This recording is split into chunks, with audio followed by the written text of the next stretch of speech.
Episode 299, Sweat Equity Podcast and Streaming Show, the number one business comedy podcast in the world. We're all about that pragmatic entrepreneurial advice and real raw dog talk. You keep saying that. I don't like it. I like it. I hate it. I like it. I hate it, though. Well, you know who else likes it?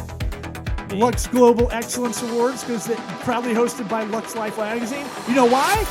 They gave 2020's Best Small Media Enterprise Business Podcast Advisory of the United States award to us, Sweat Equity, hosted by me, Law Smith, and you, Eric Redinger. Me.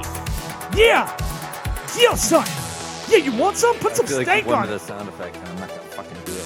We've got my old-time friend, not old, but O-L-E friend, Laina Caltagirone, on to talk about... It's not churning butter. Caltagirone. Check her out at lainacaltagirone.com if you want her coaching advice. And her podcast coming out by the time this maybe airs, called LFG, Let's Fucking Go, I think. Love that. I do love that. Listen to this podcast on iTunes, Apple Podcasts. Give us that rate, review, 5-star. Just write a little review, little text helps, and then hit that subscribe. Smash that buttons, as the girls on Bloodbath say. This episode of Sweat Equity is brought to you by ExpressVPN. Try expressvpn.com/sweat. 3 months free off an annual plan. A virtual private network. You need to log in. You need to protect yourself from big data. You know how many things are tracking me, man? Look at the Martech 5000. You keep saying that. Google image it. You never did it. ExpressVPN, try expressvpn.com/sweat. Gets you 3 months free. It's like a computer in the sky. Computer in the sky. Yeah, you don't want your IP tracked?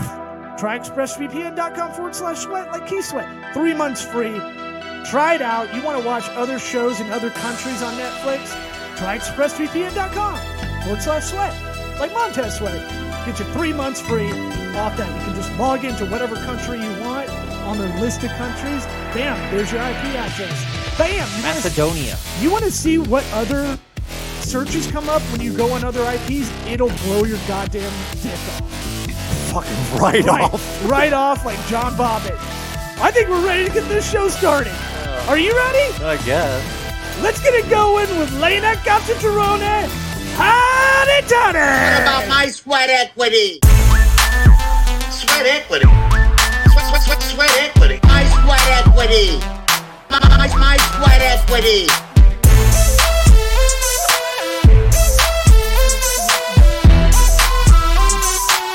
Sweat equity. What about my sweat equity? How are you guys? Good. We're Eric? good. Laina, Eric? Nice to meet you, Laina. Hi, Eric. I don't think we've ever met, have we? No. And why would we have? Can you turn Because us I on? was on. Or in here? Or is it? It's no different than it was last time, buddy. Was it? I didn't do nothing. Maybe my hair is in my ears. Oh. Maybe I'm going deaf, which is more likely. Yeah. We just roll, so we're already rolling. Okay, good. That's how we do it. Good. Before I forget, tell everybody where to go to reach out to you. I assume your website, but you may have to spell out your name because I'm dyslexic, and if I start reading it out, I might mess it up. And we went to like kindergarten through 8th grade pretty much together. So I know. that's Oh, really? really insulting. Yeah, we did. To spell your name and to be as dumb as I am about spelling stuff, that's like that. I'm sweating now thinking about it because I thought Eric's going to be like, do it. You should do it. Do it. Do it. You should do Fair. it. You ready? Okay. You want to go to Laina Caltagirone. No, he's cheating, though. He's looking it up. LainaCaltagirone.com or my Instagram, Laina_Caltagirone, and on my link in my bio is like all my stuff. But Everything. And everybody's just going to Google that. I'm saying Caltagirone is not the easiest of names to spell out. It's not phonetic. Is Is you know it? what? It is. It 'Cause is. Think about it. Yeah. How would you spell Calta? Calta. Uh-huh. How would you spell Girone? Girone. Jabroni? J. J? A. J? Okay. So go to LainaCaltagirone.com. That's Boom. it. and it's a Squarespace site. You know how we know that? Because we made like Right. 200 of those Squarespace sites. We know it by template. It's definitely Squarespace. Boom! Fucking That's nailed it. Yeah, but I what started on template? WordPress. What? I said, but what template? Ooh, I'm rusty on my template game because we haven't made Having a lot. nerd off over here. Don't worry about us. But I like it. It's a white classic. It's pure. I think it's what you're going for as a brand. It's about you. Yeah. Your brand. You're on brand with a kind of off-white sweater. So I think it all works. You know, try to stay on brand. That's my thing. I mean, my brand is me. So like, as long as I'm just being me, I'm on brand. So that's good. Well, look, people have a. We're literally talking about that 10 minutes before we started. I'm having to make my own site, which I sat on from doing for a while, kind of a personal, professional one. I'm trying to goad Eric into reviving his kind of personal, professional site, just as another touch point for maybe for this show or other opportunities out there for either of us individually or together or whatever. And it's some of them are sexy. And it's one of those things I was telling him, I hate jumping into my site to look at my fat face on there. You got to change your banner image. I got That's to change why. the Take hero your banner. giant face off I the know, banner image. And but I it'll got be nothing fine. better. So I got an old headshot in there. And every time I go in, I'm like, ugh. And then like, it's just like, get over it kind of thing. But it seems like, because you were maybe third guest on Sweat Equity 6 years ago, 5-6 years ago. Is it really 5-6 years ago? That's wild. Yeah, you were one of the first guests. I know that. You're definitely my first podcast interview, so that's fine. You always remember your first. Yeah, for sure. Podcast virginity taken. Yep. And so I wasn't gonna riff anymore because I was about to get nastier riffs. Pop that podcast, Jerry. There it is. Okay, there we go. But it's that thing where you were at that time, from what I recall, you were kind of in the transformation period a little bit. You had been an attorney for, I think you were still like practicing attorney, right? Mm-hmm. About 5-6 years ago. And your interests are starting to drift into this, call it, for lack of a better term, and you can kind of explain it better, this kind of coaching world. Is that where you're at? Well, tell us what you're doing. How about that? And then we can go. Okay, fair. So since then, I've transitioned full time. So when I was with you guys, or with you, because Eric, that's why I asked if I had met you, because I didn't know if we had met. It was Caleb Fuddy used to be the old host, but okay. So I was like dabbling and doing some coaching, doing some courses, and I had all these big dreams, and now I'm doing it full time. This is what I do. So I left practicing law 3-4 years ago. I moved to LA to jump full time into this, and since then I've been doing I've got a corporate side. I do like corporate executive mindset coach, speaking, which is kind of paused right now. Sure. A retreat company, digital classes, like same model that I was envisioning. I'm just like fully doing it now. So you are the success story. You had a vision board, could be a Pinterest board, could be figurative, but you actually went and did it in an ambition that a lot of people try and fail at. I would say, they go to the coaching route because you're also young for a lot of the coaching, right? Like I'm sure you've gotten, why should I listen to you? You're not even 40 yet. Right. I get some of that in the marketing world, this strategy or business planning world. Once I started having a little bit more gray in the hair and beard. You shaved your beard though. That's the problem. Well, I tried to shave today.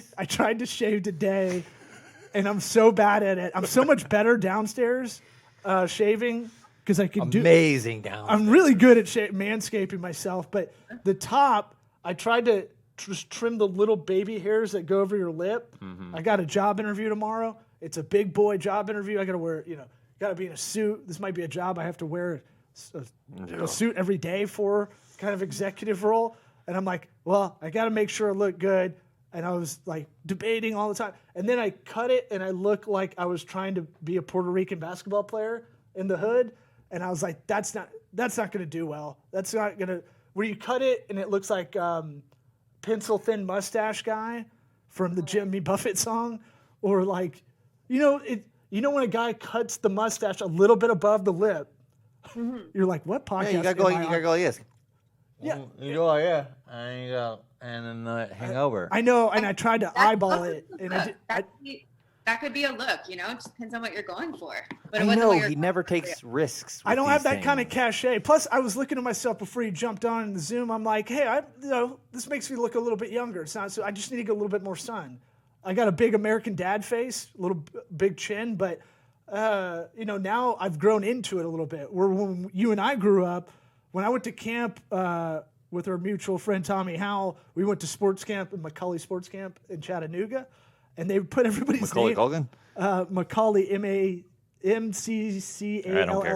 It matters. Nobody cares. And on the doors, they put everybody's name, and then every year they would put a name of a guy with a big chin. So I'd walk up, and it'd be like, your room with Tommy Howell and Jay Leno. I'm like, what the fuck? I'm like 11. What are you talking about? Big chin? What? Yeah, I used to have this huge. I know, but I don't know. I don't get it. I thought it was a funny story. I don't understand what you're talking about. I got just a big. Did that actually jowl. happen? What? But Yes, I mean, who? I swear to God that happened. They said every we're- year I would walk up and it would be another like hater name. No one else would have that in our like team because you're. Oh, they would call you Jay Leno. Right, yeah. Oh, just hating on, and I'm like, fuck you. I'm 11, and no one's around. you, I'm 11. And no one's around to see me see this. So it's just like I hate. Just let's start out in the negative right when I walk up. Yeah. I got it. Yeah. Anyway. Not very nice to do to little kids, like that'll fuck someone up for a while if you're sensitive. I mean, he's still talking about it for Christ's sake. No, I just thought I thought it was kind of funny because I was already in that mode of like I can make fun of myself before you do it, kind of call it defense mechanism or call it whatever. But I was already good at that. And then I found out who did it, and I just hated on him. So I was already a little spiteful, maybe. But that's fucked up, man. You walk up, and you're just like, all right, I'm ready for a good summer camp, and you're like, what the fuck? You do kind of look like Jay Leno. Yeah, and I met him, and I was like, you're my dad. Yeah. Anyway. He does look like he could be your dad. Yeah.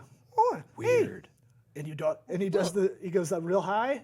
Hey, and he goes into like, and then you do like this. No, you're doing that's his you're cadence. doing the Martin Short guy. What's his name? Jiminy Glick. It's a Yeah, little you're like doing that. Jiminy Glick. It's a little like that. Is there All right. As you can see, this show's gotten a lot better as far as staying on topic. It's still very much ADD'd out. But all right, so back to I you. love it. You're coaching. It's a real mechanism to get your guard down. serious. Make you not think this is serious, and then you're gonna tell some real serious shit. We're gonna get exclusives. So tell us that plight. So you were not so happy as a practicing attorney, or you felt like there was something better out there, let's say. And you felt like you had a better mission for like what you wanted to do with your life. All of the above, like I just remember being in like 3-hour mediations with all these like older guys, and I'm just like, what am I doing? This is so not fun, fulfilling, boring. And I loved it because I was practicing law with my dad. I worked with my dad every day, and I love him. But it was just not fulfilling, and I wasn't happy. And I was kind of trying to figure out, because I'm like, why am I so unhappy? I have a good job. My family's healthy. I'm healthy. I've got a relationship. I've got a house. Like everything on paper is good. But why am I not happy? And so I started reading a lot and studying personal development. And it's like, as I started to kind of change my life and get more awareness about myself and my thoughts and all of this stuff, it became pretty evident that like there's something else that I'm supposed to be doing, and it had to do with this area. And I wanted to share with people and more normalize this kind of like inner work, because it really makes a difference in your happiness. A lot of us are walking around not happy and not fulfilled. It sucks. Yeah, I think the first thing, do you have to find people that are willing to change, or do you find a lot of people coming your way that are kind of don't realize that's the number one spot when they need to be kind of, a lot of people want to change. They really want to grow, but they have to be willing to do it and really wanting to do it. So do you ever have an instance where people come to you and you're like, hey, you're not even meeting me halfway here on some of this. This is court mandated. Yeah, I mean, so I really won't work with someone. Like, I have a very small amount of private clients, and the rest I do is like group stuff. So I won't really take on clients unless they really want to. You know, they're paying money. They pay a lot of. I charge more than I did as an attorney, so they're paying a lot of money to do this. So those people are invested, and they want to change. They want a relationship. They want to change in career. They want to end their stress. So they're coming to me to like partner. Like, people get business coaches and gym coaches, and this is like, it's a life coach, you know. And I know it's like a weird, not common thing yet, but it's like, you need help seeing your blind spots, and you need help creating a vision of what you want and working through the steps to get there, you know. So the people that come to me are ready to do it. And I've had people, when I did some corporate stuff, who got assigned a session, but still, I mean, it takes sometimes people a long time to open up, but generally, like, people are ready. And I find it now more than ever, especially after our last year. People are looking for more. Did you have to mess with the price point of things where it was like, oh, I'm not charging enough for people to actually take it seriously? 1,000%. That's been a whole journey. I mean, like, business entrepreneurship is a whole personal development journey on its own. I mean, developing confidence around selling and pricing, communicating your prices. And yeah, I mean, of course, I undervalued my shit at the beginning. And what I've learned is the more people invest in it, the more they value it, they take it seriously. And if I give away to someone for free, they won't show up and do the work. And if I actually find the more I charge, the more people show up and the more they get out of it. Exactly. We talk about it a lot on this show. The value of free is fucking zero. It's a goose egg. And it's tricky because this industry, a limiting belief that comes up is like, oh, you're trying to help people, so why are you charging for helping people? But it's exactly what you said. You invest what you pay. It's, you know, the worst comedy crowds are the free ticket crowds. Mm-hmm. And it's like, if you just paid $1, it's a psychological thing. If you got out your wallet and gave $1 or 4 quarters or 10 dimes, or just list everything, how you do it, 100 pennies, or you give a 5 and they give you 4 back. But if you just made that, it's a weird psychological thing. When you don't do that and something's free, the shows are always shitty. And it's always like, it's the free ticket crowd. They call them comp tickets in the comedy world. And it's like, oh man, this is a comp room? Fuck. Yeah. Like, this is going to be tap dancing. And I can't get down on myself if people leave too. Well, because I'm not for everybody. I'm sure there's tons of people in your business that don't charge as much as you do and don't care. And they just, oh, you want to be my client? Sign it up, you know, and I've got 100 clients and none of them follow through on anything. Right.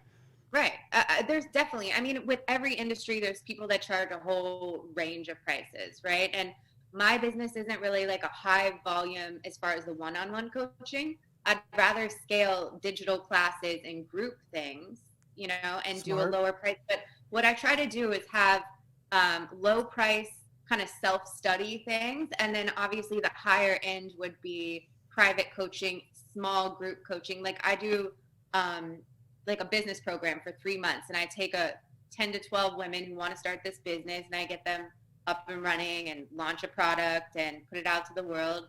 So like those are higher tickets, but I kind of have things across the board.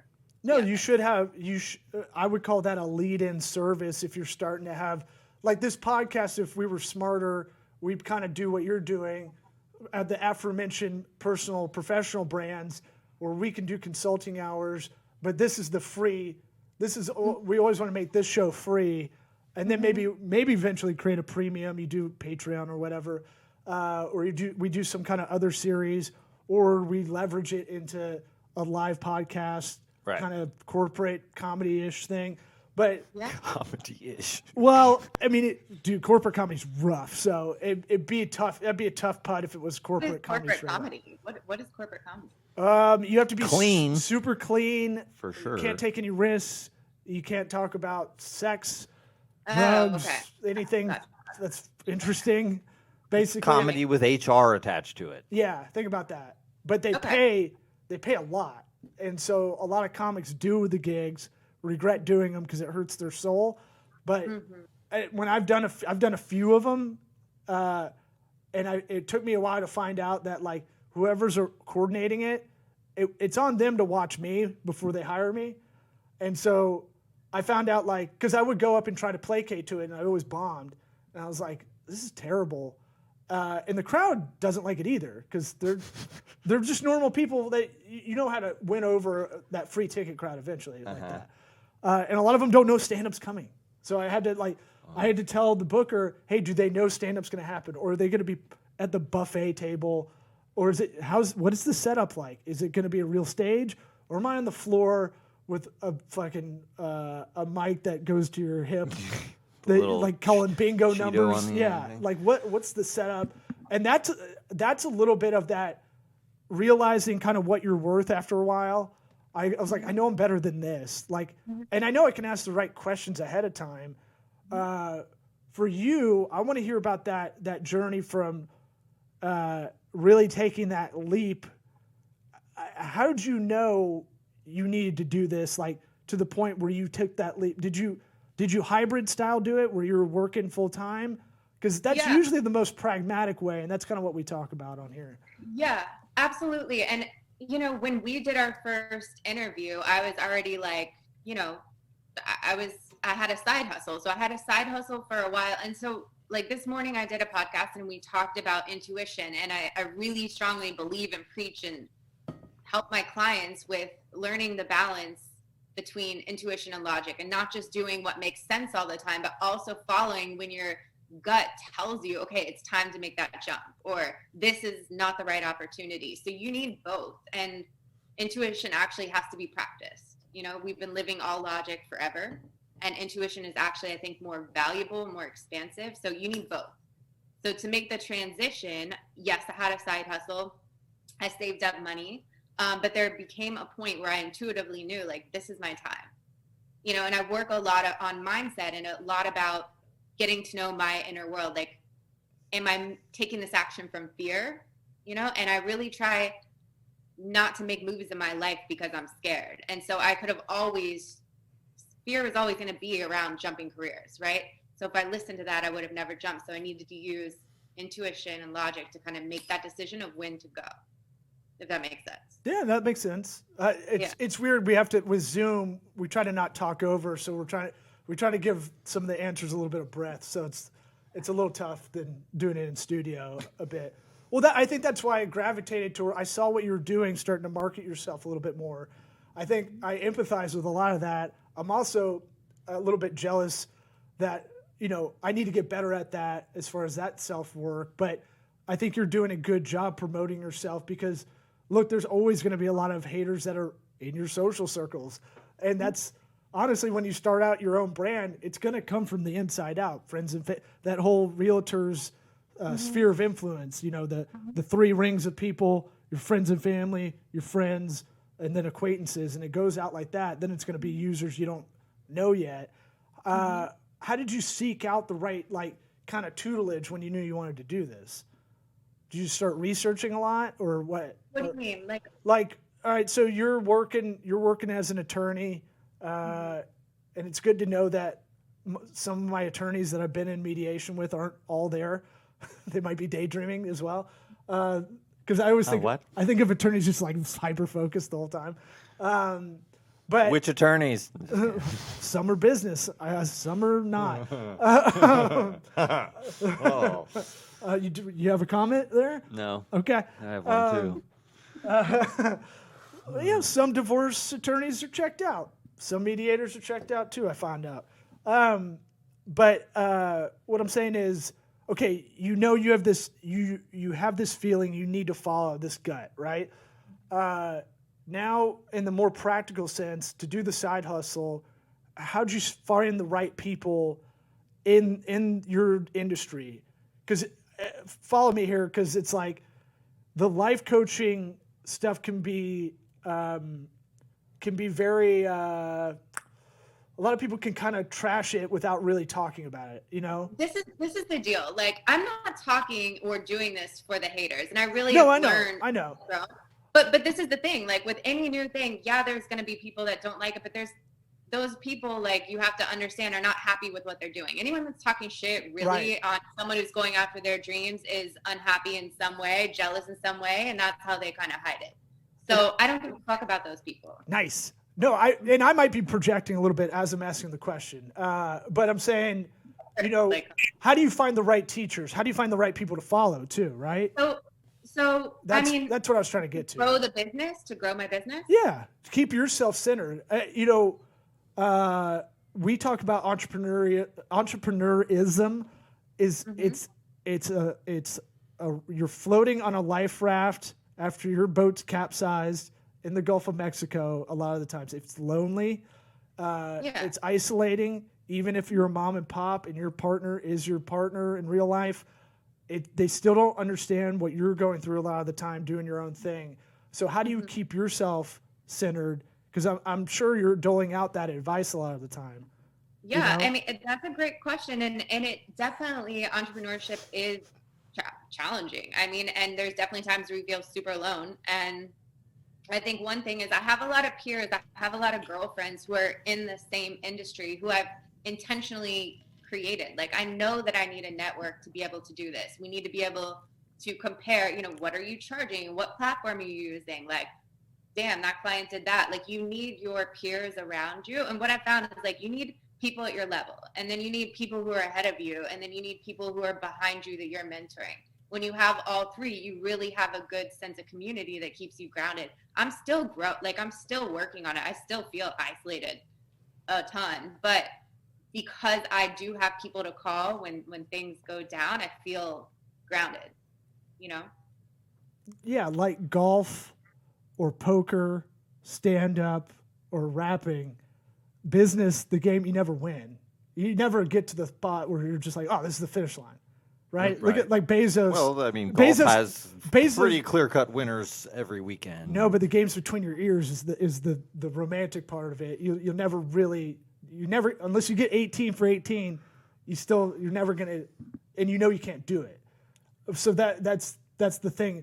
There's always constraints, but if you put things around you, like if you're around other golfers or other rappers, it elevates your game sometimes. That's in a maybe more cooperative, competitive way, right?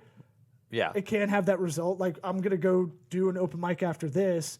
It's good for me to get called out by my peers that I know I can do better in this, this, and this if I phone it in. Sure. Did you proactively look for that group, let's call it the side group of friends that are in the same area?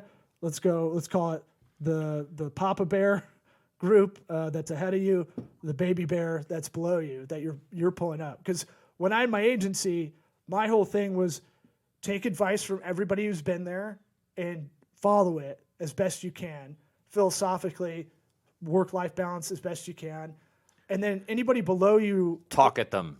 Just talk at them. Talk at them. Be like, don't say anything back. Just yell talk. I'm like smarter than you. No, I had independent contractors because my whole thing was like, for a digital agency, not hire anybody full time until you had to. But it doesn't mean I can't help out the ones that were doing a lot of work with me. Hey, do you have your own LLC? You should do that. You should, if you need a CPA, here's my guy, Michael Messina, shout out to my CPA. He'll walk you through, because he walked me through like I was a 5-year-old. So I would try to bring them up just because, I just went through it. Here's something that helps you. It's going to benefit me. Psychological egoism. But I proactively was trying to do that. I fell into a group of guys that ran their own businesses at the same level, and we would meet up like once a month and bitch about stuff. Did you kind of proactively look for that, or did you fall into it, or how did it go?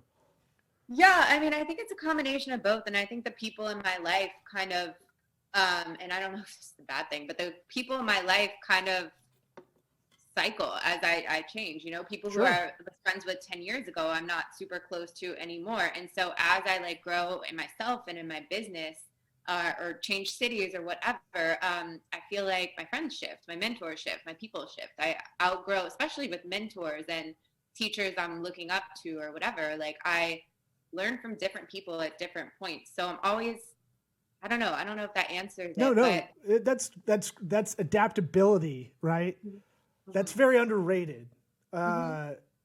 Change is inevitable. Everybody kind of knows that, but a lot of people, again, aren't willing to change in a lot of ways. And people hold on to things for too long because like even friends, this is like, I hope people don't hate on me for this example, but some people are like, okay, we've been friends since kindergarten, so we have to be friends, but that friendship is toxic, and all they do that's is why you're on the complain. podcast. I feel like I had to throw you a bone. No.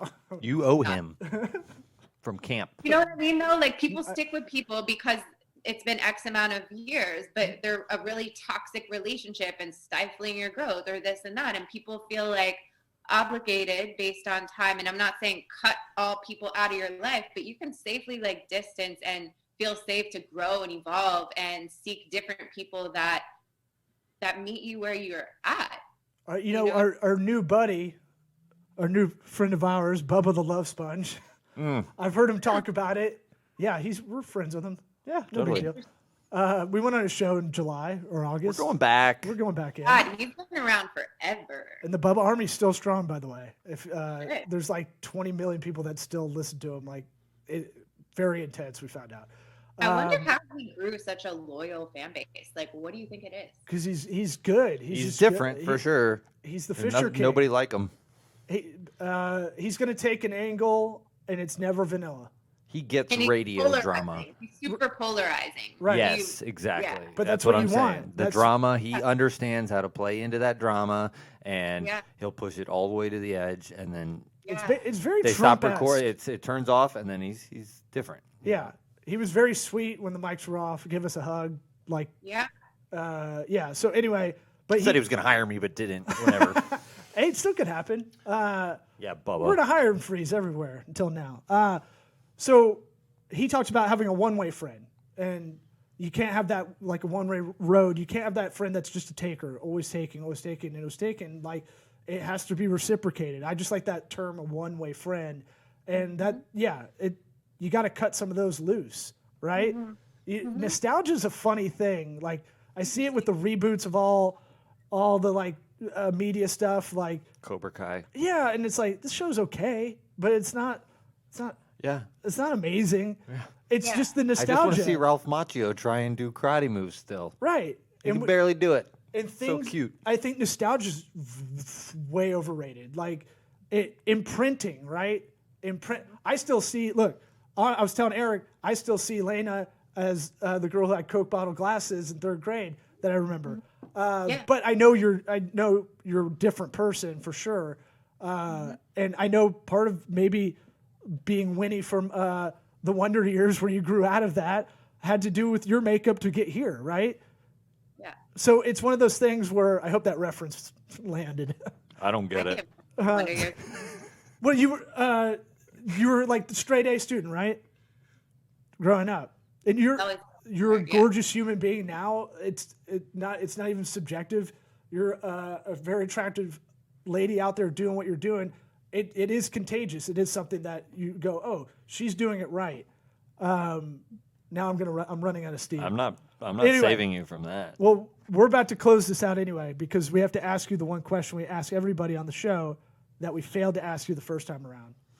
And I hope this podcast wasn't a waste of your time.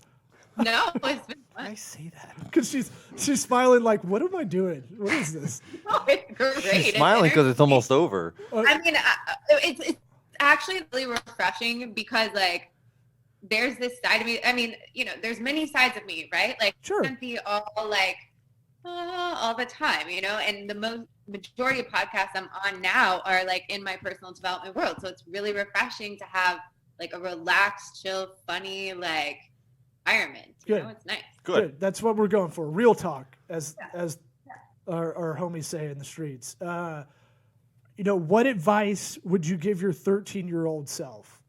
You can time travel. You go back in time. You can show up and not scare your 13-year-old self, but you can grab your 13-year-old self and go, this. What would you say?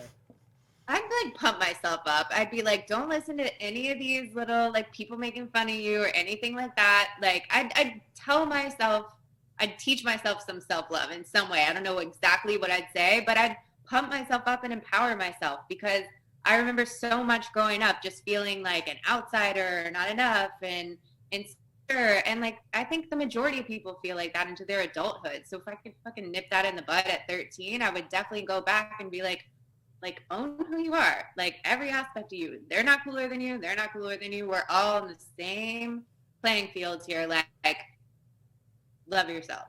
Yeah, look, you and I were walking around each other, not knowing each other had that same kind of feeling. Isn't that weird?